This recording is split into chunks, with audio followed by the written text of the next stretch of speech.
Hi, this is Ed Lawrence with Colliers International in Pittsburgh. I'm sitting here with Tarelle Irwin, Assistant Director of Talent Development and Apprenticeships with both the Pittsburgh Technology Council as well as 40x80. Yes, sir. It was a sister company of the Pittsburgh Technology Council. This interview is being conducted for the third quarter newsletters for Colliers in 2023. Excited to speak to you today about your programs. I appreciate it. Find out a lot more information. I know that they have a big impact on our region from a business standpoint. So maybe to kick things off a little bit, actually, did you want to explain your role with the Tech Council? Yeah, so as it was stated, I am the Assistant Director of Talent Development and Apprenticeships. A very long title, but I love what I do. And so what I do is in the state of being 40x80, which is the nonprofit arm of the Pittsburgh Technology Council, as an overarching identifier as what we do. Mm-hmm. It's not only in workforce development, but it's in entrepreneurship, it's in K through 12 STEM initiatives, but also in apprenticeships. So in that apprenticeship department is what I basically run. So anything that has to do with apprenticeships, I'm your... Gotcha. No, that sounds like a lot, and I know what it is to manage day in and day out. Specifically, I think we want to focus on the Apprenti Pittsburgh program today, because again, that seems like, as you and I were just talking before we started, it does seem like a win-win-win type of a program. Could you give us a little bit of an overview of that? For sure. So basically when everyone thinks about apprenticeship, kind of in their mind, they think of internship. And you have to kind of be able to identify what the differences are. And so an internship is more to satisfy a curriculum. It's more for someone who's going to school, trying to get credits and things of that nature. And when someone thinks of an apprenticeship, a lot of times you think of skilled trades. You think of plumbing, electrical, things of those natures. But you hardly think of tech. Right. So what we've done is we've taken the old school method of apprenticeship found in the skilled trades and customized it to fit tech. So a lot of times when you get some early development or early entry-level talent, you need to do specific things to be able to transition into tech roles like software development or cybersecurity. You need some type of certification. Right. You need some type of understanding to be able to go into that, or else you'll be babysitting. Right. So what we've done is we partnered with a lot of the local tech boot camps, so like Tech Elevator, Academy Pittsburgh, Prescalis, and they do upfront training. So for 14 weeks, we send a candidate to one of those tech boot camps completely free for them. They interview up front with an employer, so they get a job up front. And then while they go through those 14 weeks of training, they get paid at least $15 an hour while they go through that training. Wow. And then after that, they transition. Well, I shouldn't even go into that part first, because it's still, this gets part of the too good to be true part. Okay. So while they're in the training, we help with transportation, we help with childcare, we help with internet and things of that nature. So if there's anything that a candidate needs or needs help with, we partner with Google and Facebook. So at any time, if they need a tutor or they're struggling in class, they'll get a free tutor from Google or Facebook to help them while they're in class.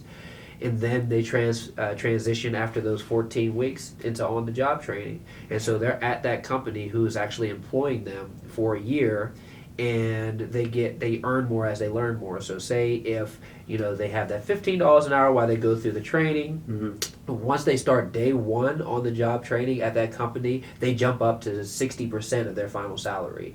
And then after 6 months, they transition to 70%, and then after that year, they go to 100%. So the way that I like to always put it is at the end of that year, if they were going to make $65,000 a year, for that first 6 months, they'll make around $19 an hour. For that final 6 months, they'll make around $22 an hour. Don't check my math. I could be a little off. That's fine, yes. But then, they're fully employed the entire time.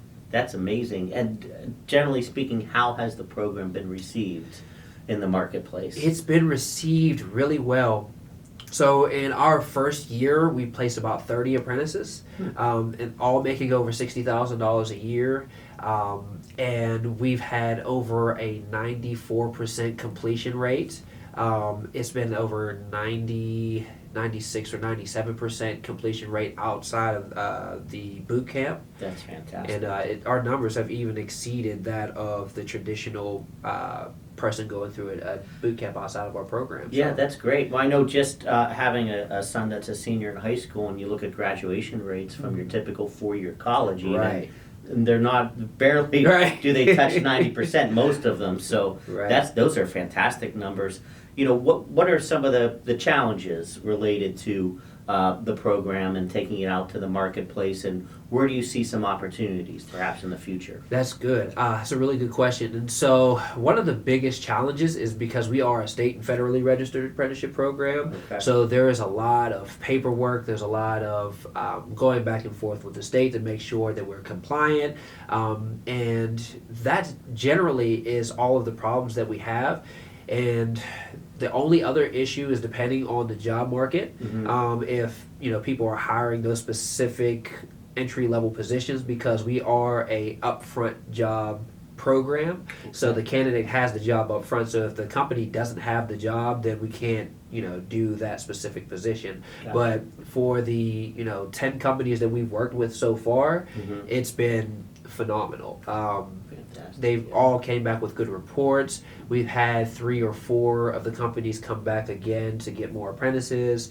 And as far as the opportunities go in the future, to diversify the workforce, the software development workforce, even in the Pittsburgh area, the diversity numbers are horrendous. Only like 2% of software developers in the 13 counties that we service are African American, and only 2% Latinx. Only 19% are women. So just when you think about that, that's not directly reflective of the population. No. So what we've been able to do with our program in the first 30 that we've placed, almost 50% have been African American. Over almost 70% has been women. Wow. So we've been able to truly add and make a difference to the workforce in the areas that we've serviced, and just having opportunities for people. I think that's what the difference is. That's fantastic, because obviously if we want the Pittsburgh economy to grow, and particularly the tech sector is critical for that, there's going to be a lot of positions to be filled. Very true. And that's where I guess the win-win-win comes Yeah. into play. So for sure. No, this is great, because like I said, I had a general understanding for how the program works, but these details are terrific. In regards to some success stories, I don't know if you have, even if they're anecdotal or what have you, any specific ones, either from the standpoint of an employee that went through the training program, or from the standpoint of an employer who benefits from that talent that has now been created through Excellent. the program. So I can go on both sides of the That's spectrum great. here. Please do. So one of the cool things about the program is that we've gone out to recruit. A lot of people were like, it's going to be so hard to recruit people, and we found that was actually the easiest part. We have about 120 people in the candidate pool that are waiting to transition and to go into the program. But at the same time, what we do is we don't do a traditional resume, so we don't send resumes to the companies. We send a list of skills, so like 5 skills that the candidate wants listed.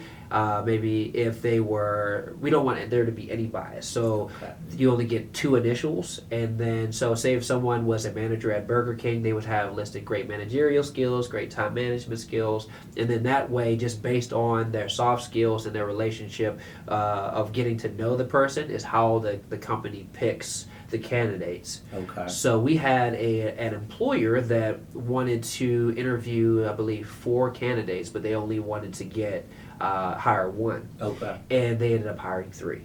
So, and they do extremely well. They've done extremely well. 2 of those candidates are actually mentoring 2 new candidates that the company has hired. So they've completely gone through the program, and now they're actually mentors to other apprentices. So I find Amazing. that Yeah. as an extreme success. Definitely. And then on the apprentice side, one of our apprentices was actually a veteran. They got kicked out of the out of the military for being part of the LGBTQ community, and ended up being homeless. And then the next year ended up getting they stayed on their friend's couch for a while and ended up getting a job at Aldi's. And they went to PA Career Link and said, hey, I'm looking for opportunities. And they said, listen, there's going to be a job fair. You go to there and go look for Tarelle. Excellent. And right. sent them right to me. And then now that person went through all the way through the program and is on track to be a network architect that might actually make upwards of over 6 figures. That's terrific. Yeah, I mean that's what keeps you going, Yeah. right? Those types of For stories. sure. And seeking you out and then seeing the development and It's the success. That's great. it makes Yeah. it's one of those things that when you say that my worst day is better than my best day at some of my other jobs, and just to know that we have people, we're really changing lives. Yeah, making a difference.